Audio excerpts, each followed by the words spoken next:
นะครับผมจะมาทำเครื่องกรองน้ำทรงคูคืออุปกรณ์จะมี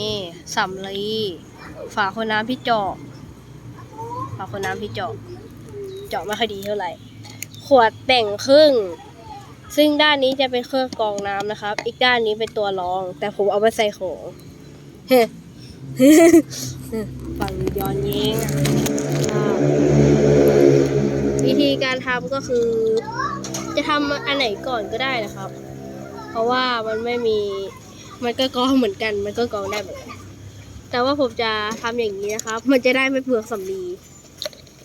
ใส่สำลีใส่โค้งปิดฝาขวดใส่ถ่านตัวถ่านนี่มันมี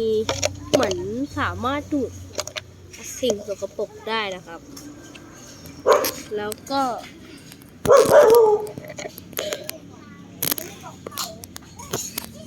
จะตั้งกล้องอย่างเงี้ยแล้วก็ใส่หินกับทรายที่ล้างแล้วลงไป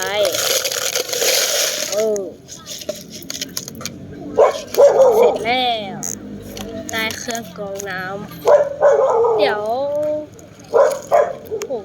น่าจะหาวิธีทดสอบดูงั้น